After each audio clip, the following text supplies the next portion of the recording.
pena que acabo de llegar. Y mientras tanto voy respirando. Que además había leído en El Tiempo que hacía mucho calor, pero no me imaginaba que era tanto.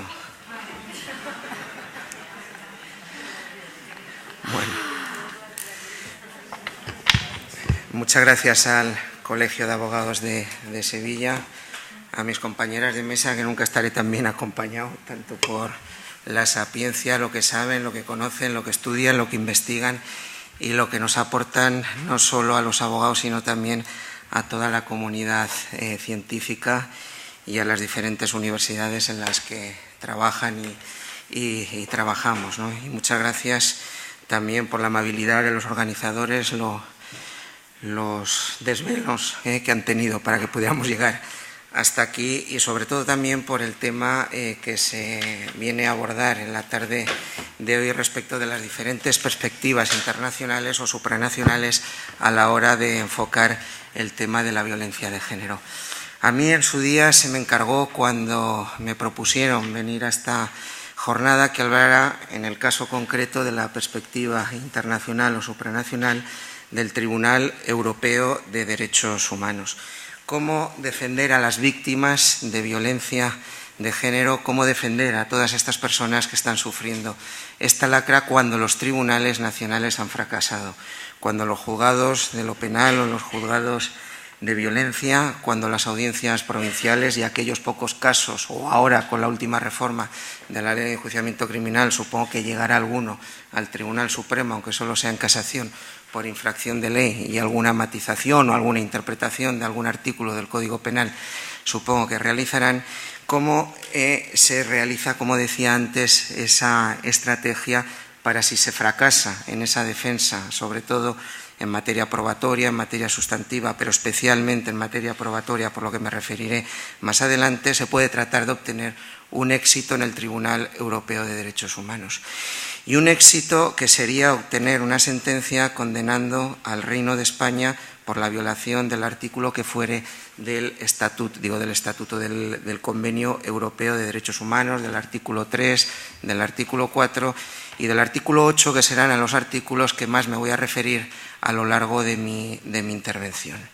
Y hoy creo que es importante, porque si hemos fracasado o si no se ha atendido a esa tutela judicial efectiva por parte de jueces y tribunales, si llegamos al Tribunal Europeo de Derechos Humanos, lo que no pasaba, por lo menos hasta hace un año o año y medio, hasta diciembre del año 2015, cuando entró en vigor la última reforma de la Ley de Enjuiciamiento Criminal, hoy, afortunadamente, de acuerdo al último párrafo del 954 de la Ley de Enjuiciamiento Criminal, se puede ejecutar lo que nunca se había podido en España, salvo circunstancias excepcionales, como el caso Barberá Mesaguer y algún otro de hace muchísimos años. Y en este momento estoy recordando precisamente un proyecto de la Universidad de aquí, de Sevilla, cuando hicieron con un gran rigor diferentes propuestas porque en España no se aplicaban, mejor dicho, no se ejecutaban las sentencias que se ganaban ante el Tribunal Europeo de Derechos Humanos. Por tanto, hoy podemos decir, con independencia que el Convenio Europeo de Derechos Humanos hable de la ejecución de las sentencias, de la efectividad, de la eficacia de las mismas, que hoy verdaderamente el Tribunal Supremo, por vía del recurso de revisión, podría enmendar la plana judicial a aquellos tribunales o a aquellos órganos que hubieran realizado mal la aplicación del derecho. Si me voy a referir a la estrategia del abogado ante el Tribunal Europeo de Derechos Humanos en este tipo de delincuencia y en la naturaleza concreta, antes quizá será bueno, porque lógicamente cuando nos enfrentamos al caso, cuando diseñamos la estrategia, cuando sabemos lo que vamos a plantear, sobre todo y especialmente cuando recurrimos o cuando formulamos cualquier tipo de alegación, que es lo que recomiendo y lo iré diciendo a lo largo de la exposición, siempre, y al menos yo eso es lo que haría, pensando en el Tribunal Europeo de Derechos Humanos, que va a ser el último tribunal al que, si para el caso que podamos acudir, que no siempre se va a poder acudir, o no siempre por la materia que querramos recurrir va a ser posible, va a ser quien nos termine otorgando o denegando definitivamente la razón, sin perjuicio de otros mecanismos supranacionales como los que os han hablado a lo largo de esta tarde y os hablarán después en el sistema de Naciones Unidas o en cualquier otro sistema. Pero la diferencia es fundamental, porque en los otros sistemas, y probablemente del que os hablarán luego, lo que dicta, o mejor dicho, la resolución final, por llamarla de alguna forma, el dictamen, la opinión que se emite, no tiene ese sentido obligatorio que hoy ya, afortunadamente, el Tribunal Europeo de Derechos Humanos va a tener. Tiene otras consecuencias muy positivas, como supongo que luego los correspondientes ponentes lo expondrán. Quizá el Tribunal Europeo de Derechos Humanos, yo normalmente en muchas de las demandas cuando las empiezo, antes lo decía, aunque solo fuera por hacerles un poco la pelota, pero ahora ya no tanto, porque decía que era el guardián de los derechos humanos y era la primera de las frases, decía: yo acudo aquí en nombre de mi cliente porque entiendo que usted es el guardián de los derechos humanos.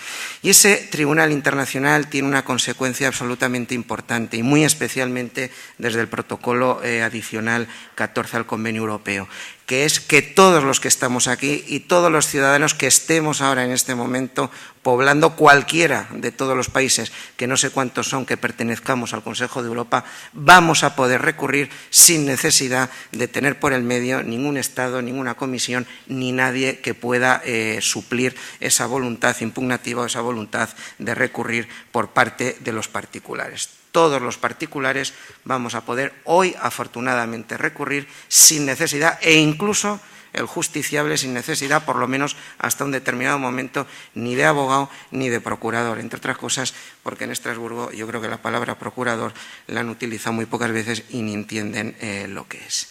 El problema que nos planteamos en Estrasburgo son las expectativas.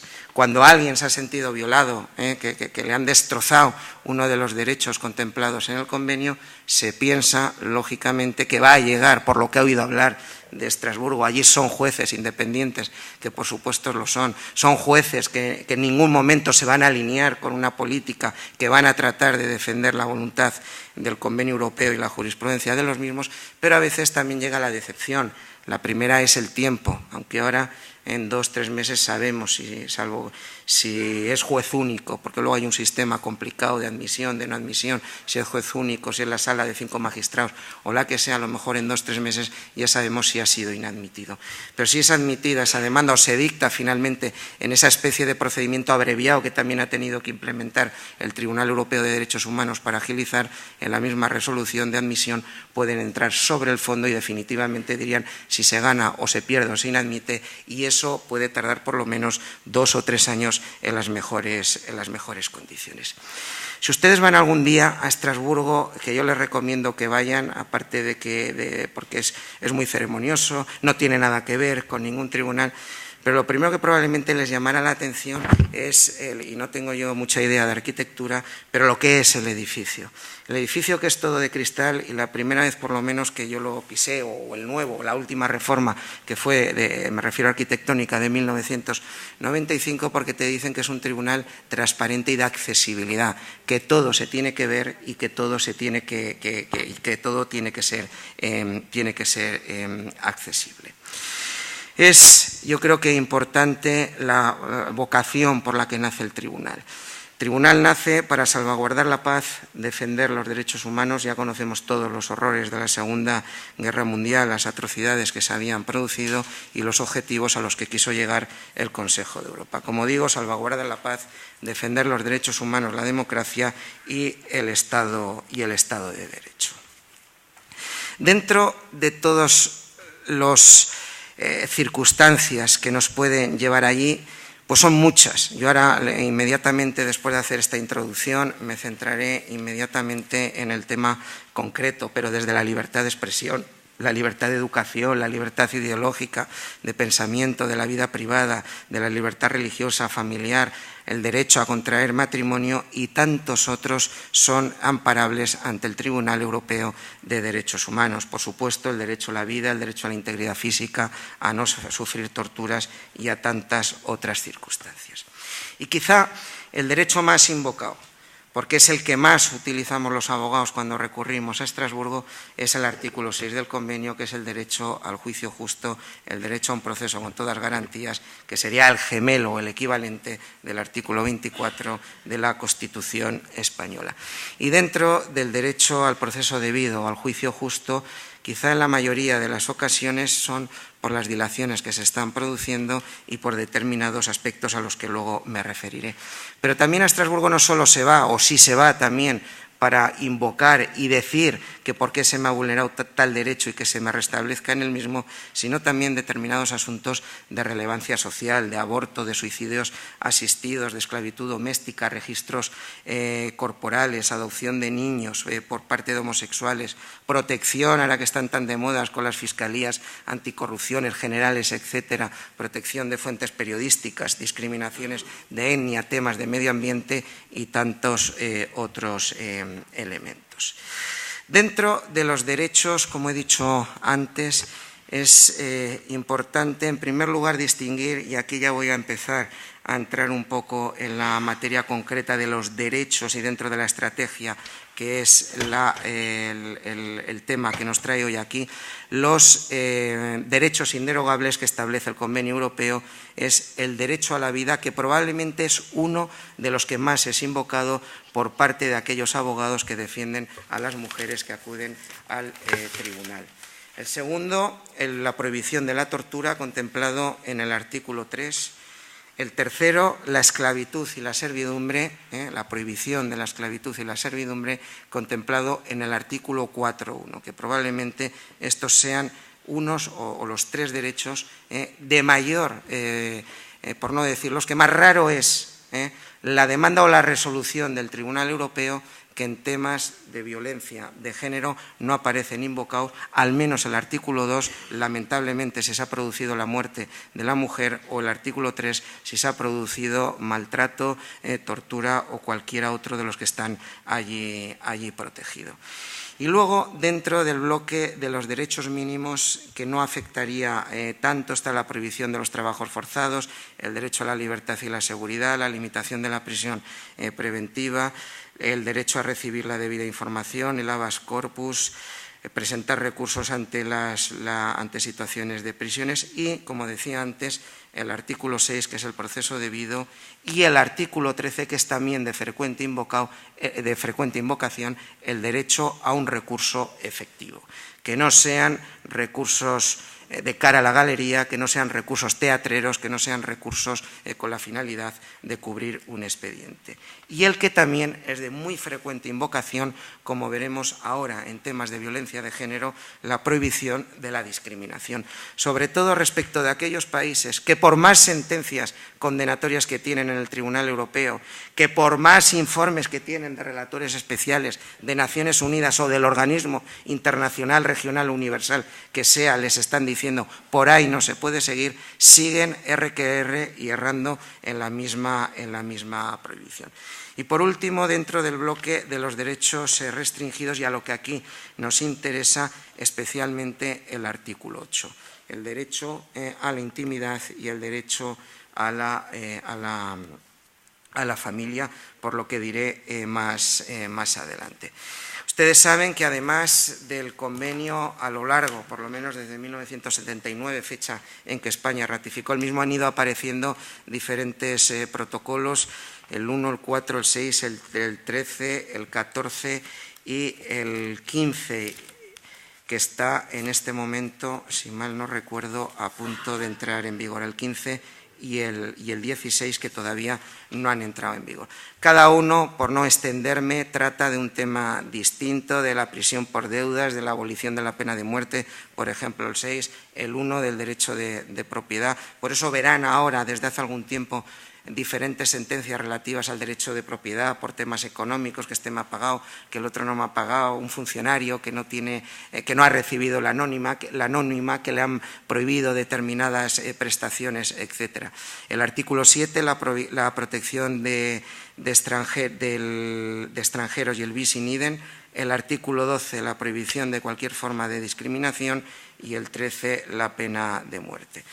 y la prohibición de la pena de muerte. Y el artículo 14, que es el último que ha afectado sobre todo y mucho en lo que nos afecta a los abogados, que es lo que se ha producido un poco de reforma, sobre todo del artículo 35, que se ha restringido a la hora, o mejor dicho, que se ha tratado de restringir la interposición de las diferentes demandas. Todos estos convenios, todos estos tratados en los que, el convenio y los diferentes protocolos adicionales, los que son sustantivos, ya aparecen complementados dentro del mismo, o digamos, refundidos, por decirlo de alguna forma, dentro del convenio, lo que no hay ningún problema. Unos son sustantivos y otros son procesales, pero en ningún momento se produce ese asunto. Es muy importante, como decía antes, desde el primer momento alegar el derecho que nosotros entendemos que se ha violado respecto de esa persona, respecto de esa mujer o respecto de quien sea y que se nos ha encomendado su defensa. Si lamentablemente ha muerto, tendremos que ir alegando el derecho, el artículo 2 del Convenio Europeo de Derechos Humanos. Si además o si no ha muerto afortunadamente, pero ha sufrido maltrato, ha sido torturada, tendremos que ir alegando el artículo 3 y así sucesivamente los diferentes artículos en los cuales nosotros entendamos que se ha producido esa violación. Y lo digo porque el Tribunal Europeo de Derechos Humanos tiene el carácter subsidiario, es decir, solo vamos a acudir una vez que se haya agotado, en principio, la vía interna en los diferentes procedimientos que hayan sido llevados adelante. Rige el principio de subsidiariedad, es decir, que con carácter previo tendremos que agotar la última vía que tengamos en las jurisdicciones domésticas, en las jurisdicciones nacionales, antes de acudir allí.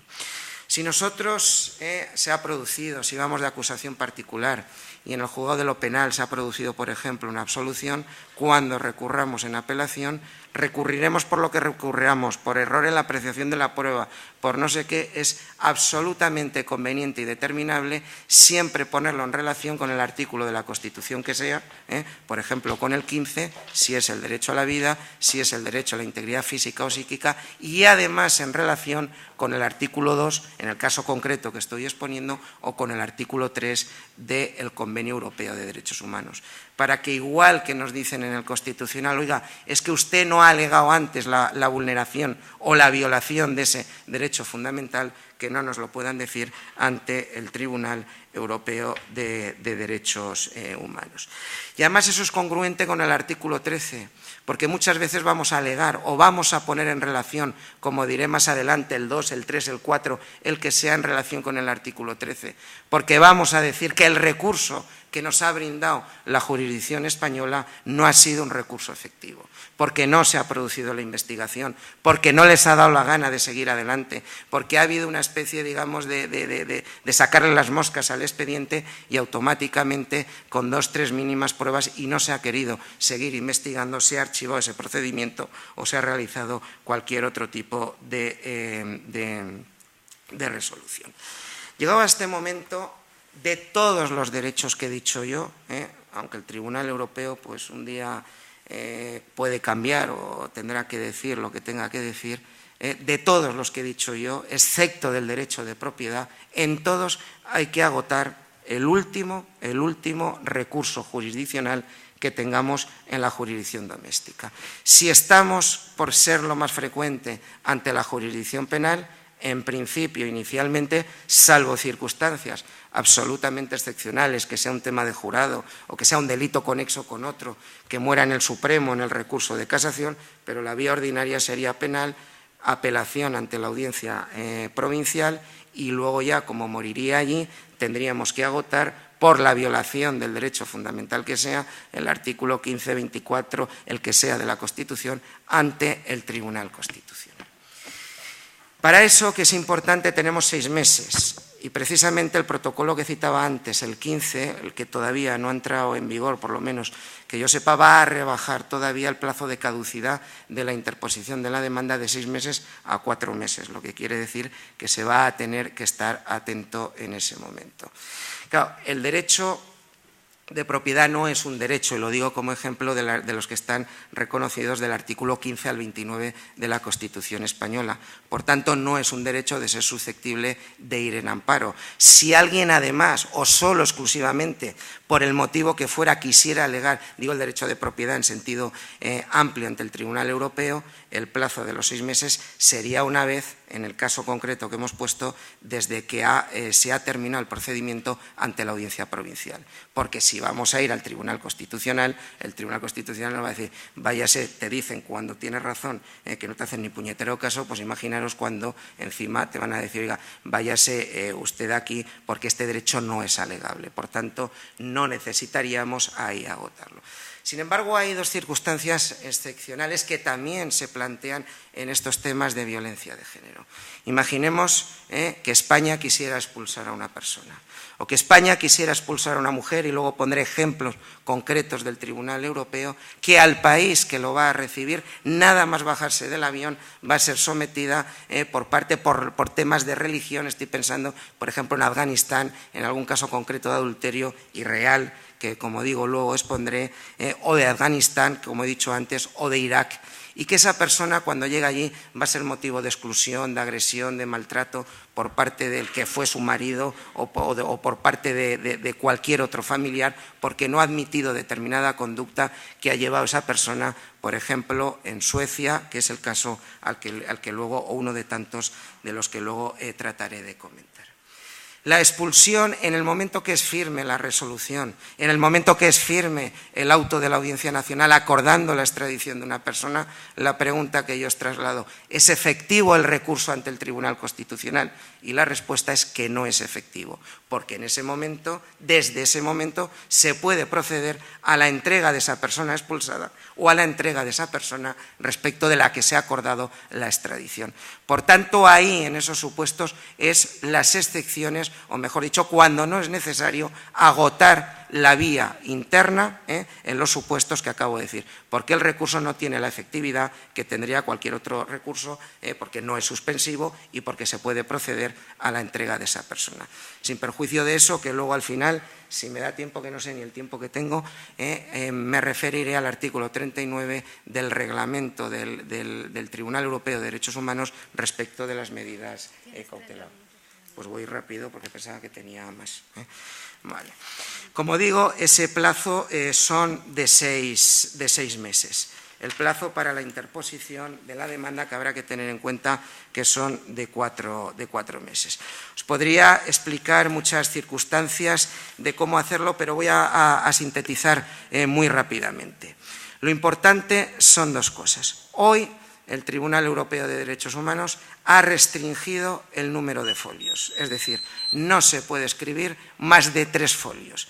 En esos 3 folios hay que plantear exactamente. Estrasburgo no tiene nada que ver con España, no tiene nada que ver con los rollos que soltamos aquí, y tiene que ser muy sintético. En 3 folios hay que saber plantear el problema. Si tú no sabes plantear el problema en 3 folios, o no te entienden los que has escrito en esos 3 folios, automáticamente cogen el formulario que has presentado, lo rompen y se olvidaron para siempre de ese asunto.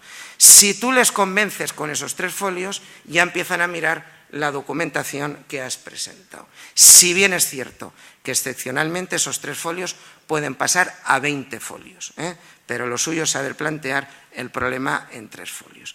Por eso yo creo que aquí lo importante es, en el momento que vayamos a agotar el último recurso previo al que fuera el Tribunal Europeo de Derechos Humanos, es hacer un recurso, como ya sabemos todo, que los recursos ante el Tribunal Constitucional Español no pasan del registro y a los 2 meses, 3 meses te dictan un papel que ni siquiera tiene nombre, yo les llamo resoluciones innominadas, que te dicen, oiga, no se lo admito porque no tiene la trascendencia constitucional, que ahora, por cierto, el Tribunal Europeo les ha dicho al Tribunal Constitucional, oiga, por lo menos explíquenles a los ciudadanos españoles qué es eso de la trascendencia constitucional, qué es ese cajón desastres que ustedes lo tienen detallado en la famosa sentencia de 2009, pero expliquen en el caso concreto por qué concurre o por qué no concurre esa trascendencia constitucional.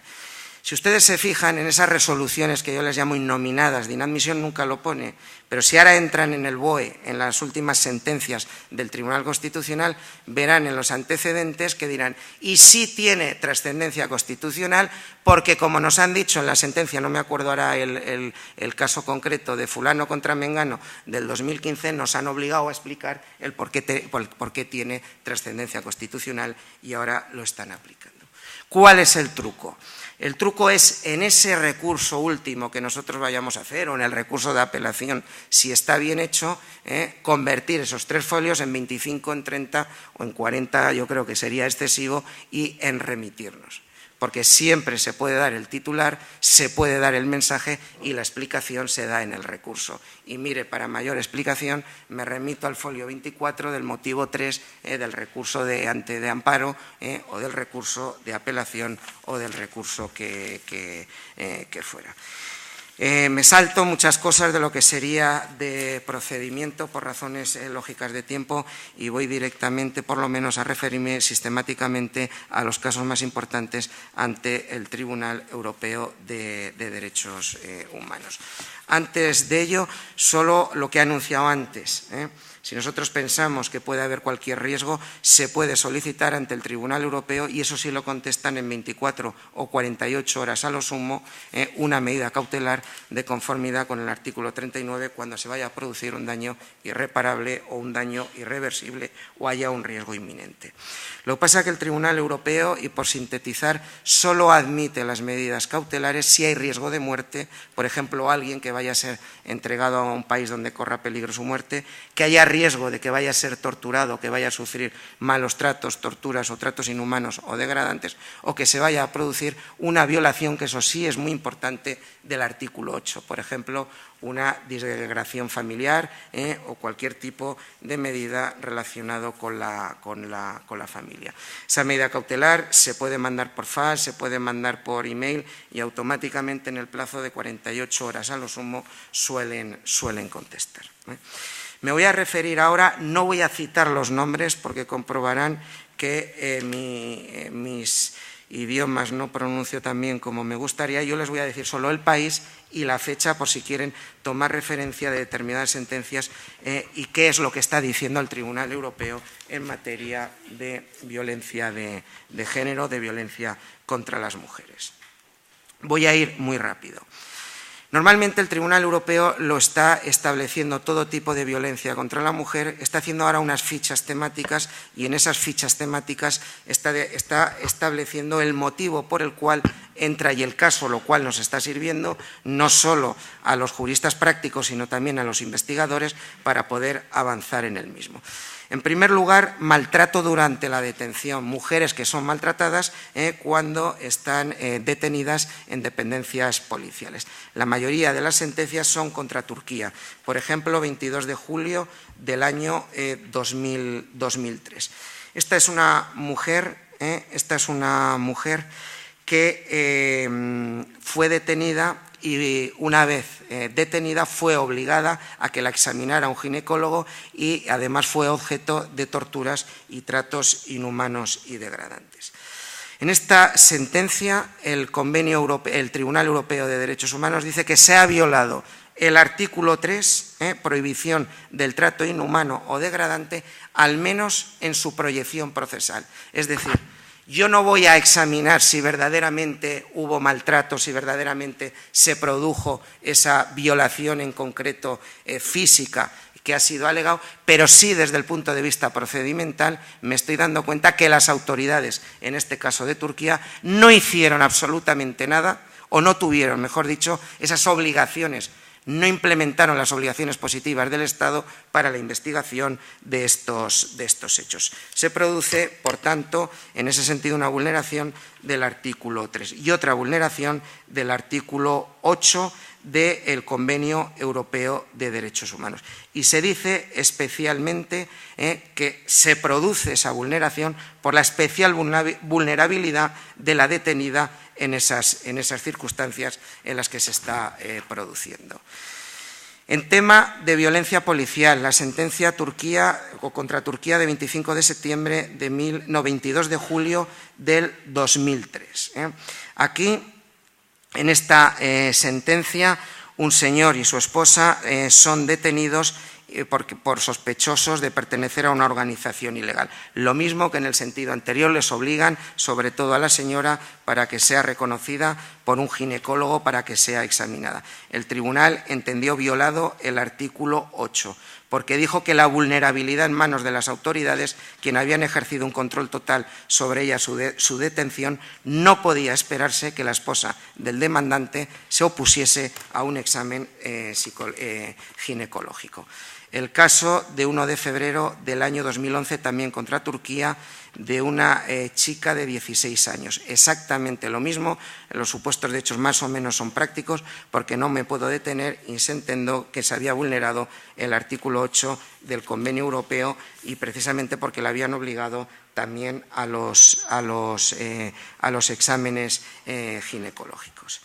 Un caso muy importante que probablemente ustedes conocerán, que es el de una señora contra España, 24 de julio del 2012. Era una prostituta de raza negra en Palma de Mallorca y esta persona es detenida por la policía. Finalmente acaba en el Tribunal Europeo de Derechos Humanos y se dice que se había abusado de ella verbal y físicamente, que se había vulnerado el artículo 3, tratos inhumanos o degradantes, precisamente porque en su vertiente procesal, porque no se había investigado suficientemente por las autoridades españolas, y que se había vulnerado también, y esto es muy importante, el artículo 14, el derecho de discriminación, porque precisamente en relación con el artículo 3, porque se le había discriminado a esa persona precisamente por ser prostituta y por ser de raza negra respecto de lo que sucedía con otras personas.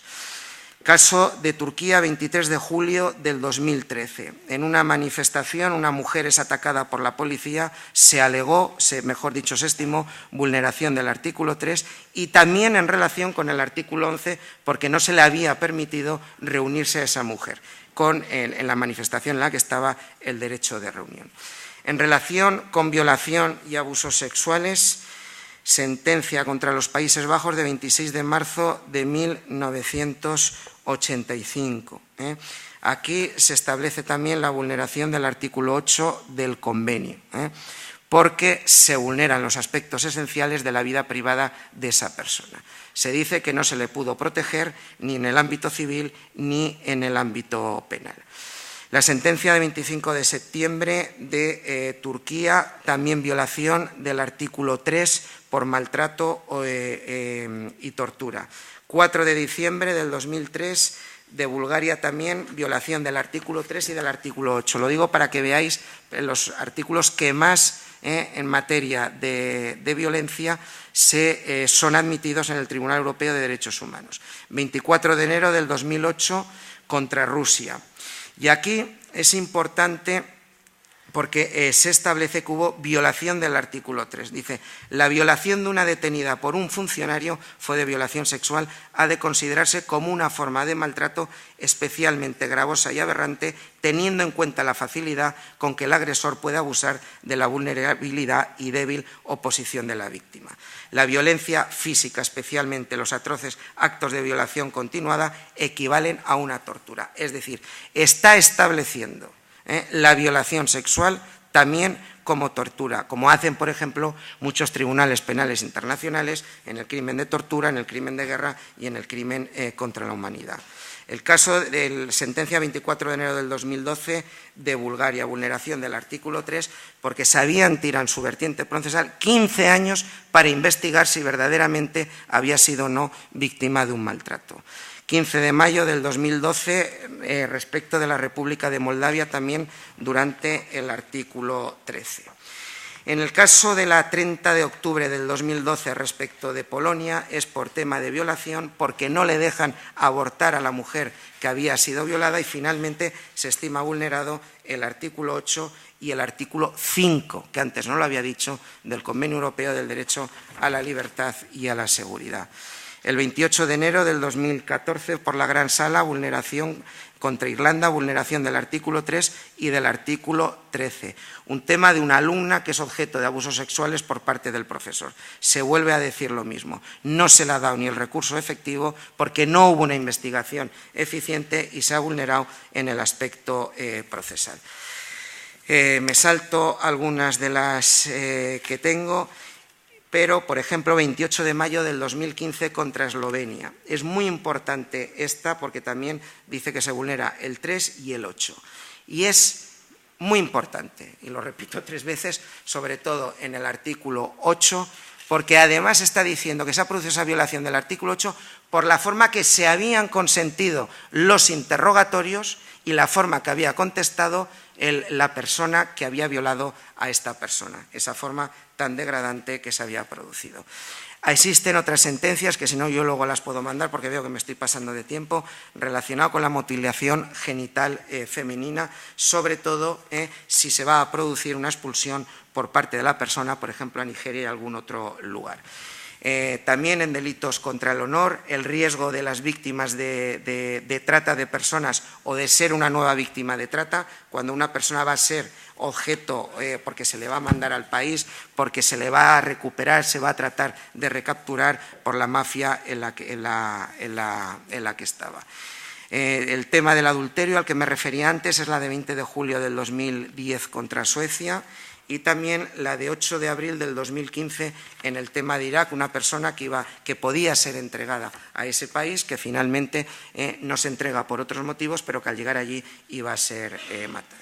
En el tema de violencia doméstica, el Tribunal Europeo en la sentencia de 9 de junio del 2010 y en concreto en el párrafo 132 define la violencia doméstica y dice que puede revestir diferentes formas, física, psicológica y de abusos verbales.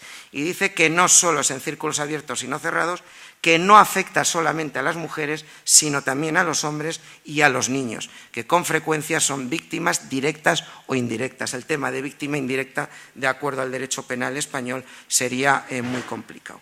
Aquí los derechos fundamentales que está amparando el Tribunal Europeo de Derechos Humanos es, por ejemplo, el artículo 2 del convenio, cuando se ha producido la muerte de esa persona, por ejemplo, sentencia 31 de mayo del 2007 de Eslovaquia, la de 15 de enero del 2009 contra Croacia, la de 13 de noviembre del 2014 contra Turquía o 23 de febrero del 2016. En segundo lugar, estima que se produce que se viola la prohibición de la tortura y tratos inhumanos o degradantes cuando hay deficiencias en la investigación de denuncias de actos de violencia doméstica. Por ejemplo, sentencia contra Rumanía de 30 de octubre del 2012, contra Lituania 26 de marzo del 13 y 22 de octubre del 13 también contra Lituania. También cuando se ha producido un incumplimiento por parte de las autoridades de prestar la protección adecuada contra la violencia doméstica, que han fracasado medidas cautelares que se hayan ido a imponer, que alguien haya tenido que abandonar el domicilio familiar y el marido por lo que se haya permanecido y como consecuencia de ello se haya producido un subsiguiente hecho de agresiones, de lesiones o de lo que fuera. Por ejemplo, sentencia contra Eslovaquia 15 de septiembre del año 2009, contra Suecia de 20 de julio del 2010, derecho a un proceso equitativo, que es el artículo 6, sentencia contra Polonia de 2 de diciembre del año 14.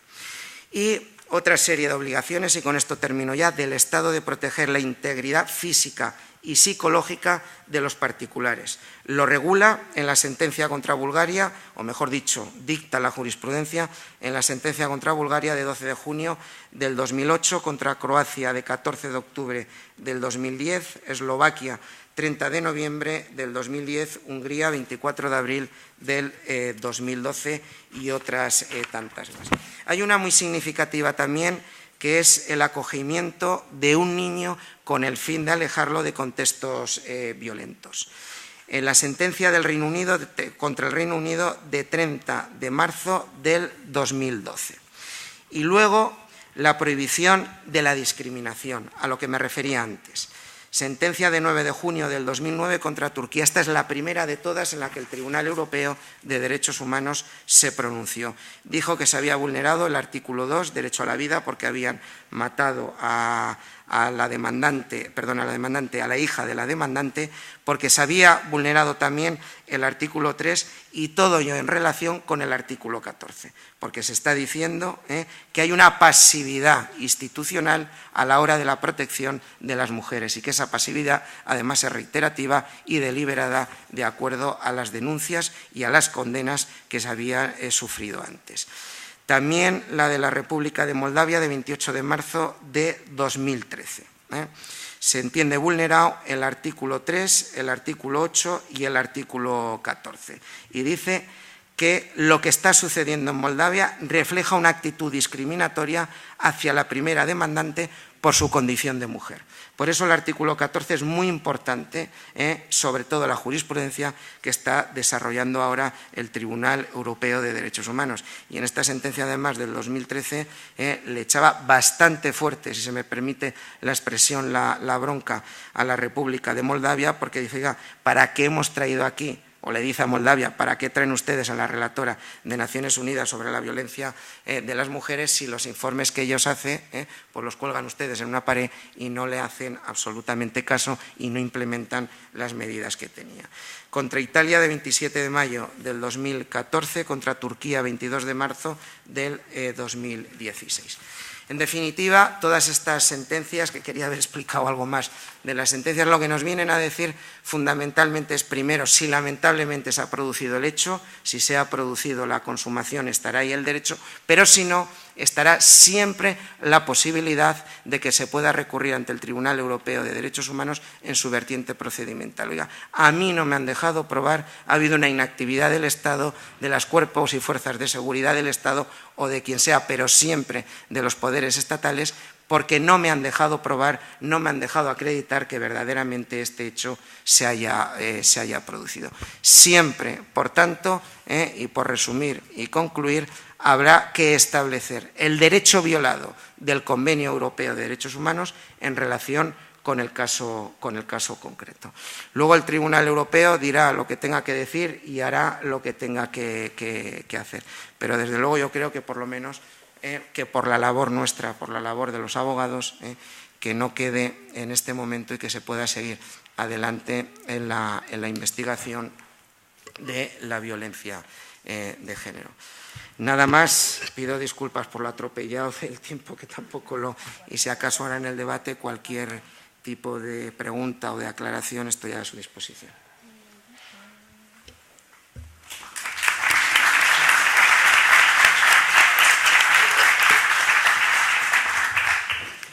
Manuel, muchísimas gracias por la exposición y porque has llegado directamente, te has puesto manos a la obra.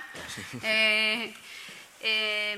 Me gustaría ceder el turno de palabra aquí a los compañeros y a las compañeras, pero hacer una mención, porque es que la primera cuestión que nos encontramos en los litigios internacionales es que el concepto de violencia de género que se maneja a nivel internacional es mucho más amplio del que manejamos a nivel interno. Y quizá a alguno o alguna le habrá resultado un poco extraño que él hable de violencia de género e incluya la mutilación genital femenina, etcétera, que en nuestra Ley Orgánica de Medidas de Protección Integral contra la Violencia de Género no se encuadra dentro del concepto de violencia de género a nivel nacional.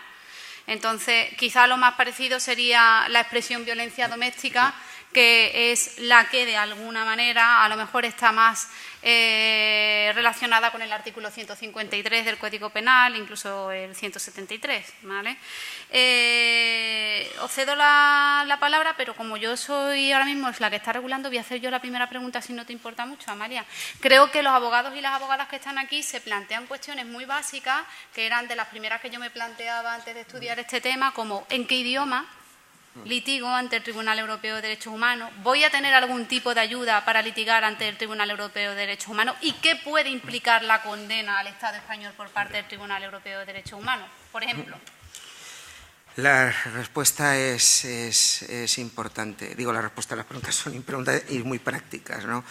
Nuestros queridos compañeros de Cataluña escriben sus demandas ante el Tribunal Europeo de Derechos Humanos en catalán y por supuesto que se las admiten, y ahora diré el porqué. Se puede escribir la demanda en cualquier idioma de todos los estados que forman parte del Consejo de Europa. Sin embargo, el tribunal siempre se va a dirigir al justiciable en inglés o en francés. Si la demanda es admitida, por sintetizar, a partir de ese momento, de acuerdo al artículo, no recuerdo ahora cuál es, del reglamento, se pide permiso al tribunal para dirigirte a ellos en tu idioma, en nuestro caso en en castellano, y a partir de ahí ya nos podemos dirigir, siempre nos podemos dirigir en castellano. Llega un momento que es obligatorio el inglés o el francés, pero si pides permiso siempre te lo conceden. Además sería absurdo presentar cualquier tipo de ¿cómo se dice? Bueno, no he dicho el porqué de los catalanes, porque Andorra, como es miembro del Consejo de Europa y el idioma oficial de Andorra es el catalán, y de hecho hay un juez andorrano, que dicho sea de paso, es el juez único que ve ahora las demandas de los españoles, cuyo nombre el que sustituyó a Casadevall, que no me acuerdo ahora el nombre, bueno, pues es uno de los jueces de tantos que hay. La segunda cuestión era los costes. Los costes son cero, porque al tribunal, además si vas, parece que se cabrean. O sea, si vas, te reciben, pides hablar. Bueno, lo que decía antes. Las demandas de los españoles va a la sección, a la división, que es como se llama allí, que es como si fuera la secretaría, en términos jurisdiccionales, de España. Entonces, y además los letrados y letradas, que son más letradas que letrados, supongo yo, como a todos los que estamos aquí, por muy bilingües que fuéramos o trilingües, que entendemos mejor las cosas en castellano. Es decir, que es absurdo, bajo mi criterio, presentar una demanda, porque además la primera revisión la va a hacer la división de España, que son todos españoles, y los que están allí, digamos, de becarios, de ayudantes, suelen ser también de universidades españolas.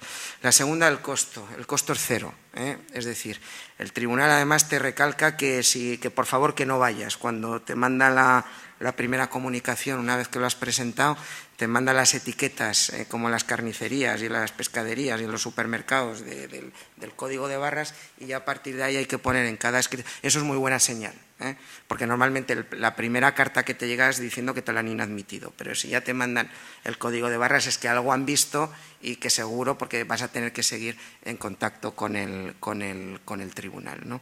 El coste, como digo, es cero, se puede enviar de cualquier forma, lo importante son los plazos, y dentro de los 6 meses de la última resolución. Si es del Tribunal Constitucional, hay que tener mucho cuidado de que son 6 meses, y además en la jurisprudencia del Tribunal Europeo lo ha dicho por activa y por pasiva, desde la notificación al procurador.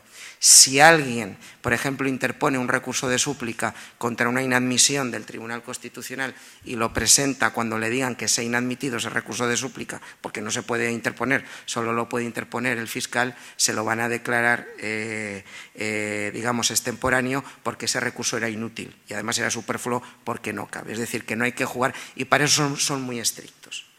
Antes utilizábamos una trampa, pero que ahora ya no se puede utilizar, porque lo presentábamos, decíamos que queríamos recurrir, te daban más plazo, pero eso se acabó, y además sería largo de explicar, y va a rebajarse a 4 meses.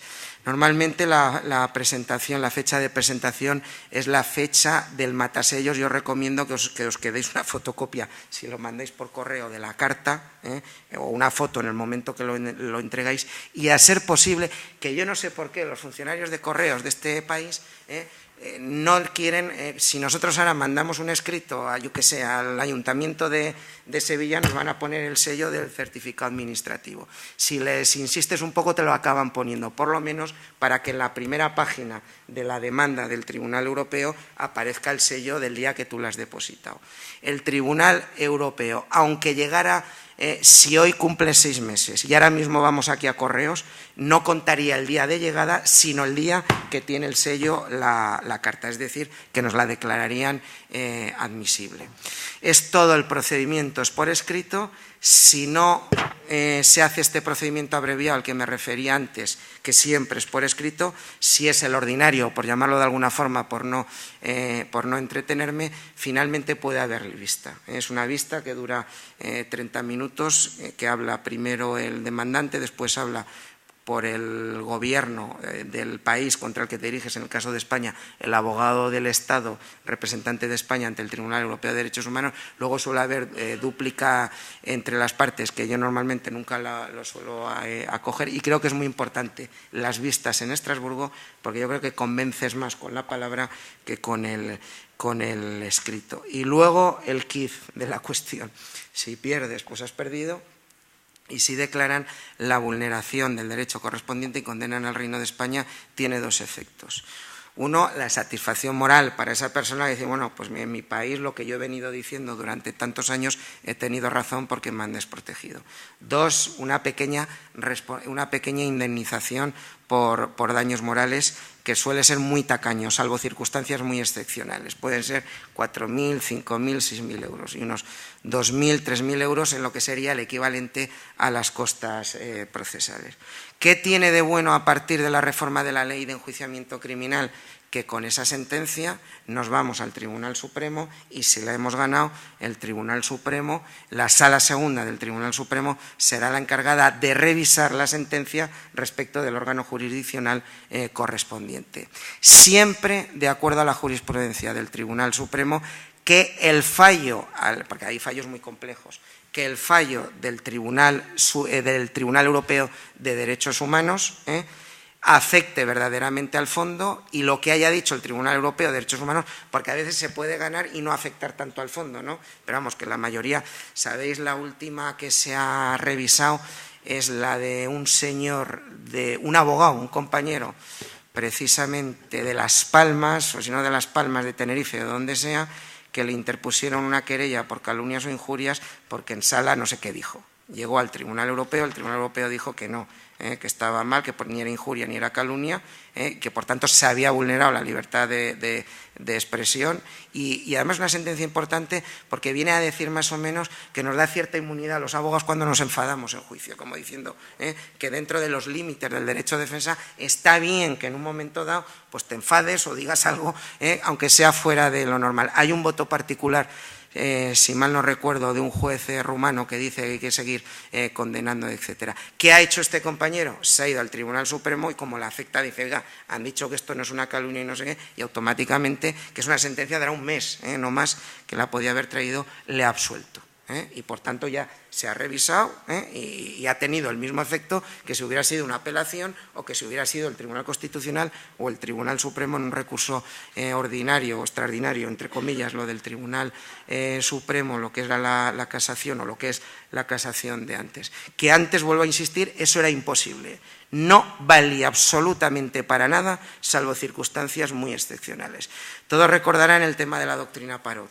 Cuando empieza a ganarse las sentencias de la doctrina Parot en el Tribunal Europeo, sin todavía haberse reformado la ley, se empiezan a ejecutar, ¿no? También porque estaban en situación de prisión y afortunadamente una lucha de muchísimos años de abogados, del defensor del pueblo, de profesores de universidad, de catedráticos, de grupos de investigación, se acabó consiguiendo. Entonces se ejecutaría y ahí acabaría. Y luego hay otra circunstancia importante. A mitad del procedimiento, el procedimiento si se admite automáticamente o si hay visos de admitir, le dan traslado al Gobierno. Al Gobierno de España hace lo que llama el escrito de observaciones, que es una especie de contestación a tu demanda ante el Tribunal Europeo.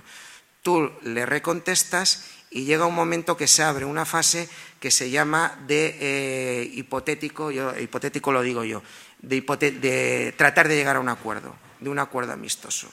Si se llega a ese acuerdo amistoso, que alguna de las sentencias que he citado antes llegaron al acuerdo amistoso, ahí se acaba. El acuerdo amistoso que puede tener diferentes efectos. Puede ser que el Gobierno de España se compromete a legislar no sé qué, se compromete a perfeccionar no sé qué ley, y además a darle una indemnización o a darle lo que sea. Y si no, finalmente acaba en sentencia. Muchas gracias, Manuel. Sintiéndolo mucho, os he robado el tiempo del turno de preguntas, ¿no? Porque vamos a pasar a la siguiente ponente, vamos con un poco de retraso en la mesa. Si queréis al final, ¿no? Amalia. El problema es que me han dicho que vienen las carreras. Ahora por el feria, o sea, la presente final. Es el Rocío, la vuelta del Rocío. Así somos de folclóricos, Manuel. Vale. Bueno, pasamos a la siguiente ponente. Si queréis al final le prestamos algunos minutos. Patricia, por favor, muchas gracias.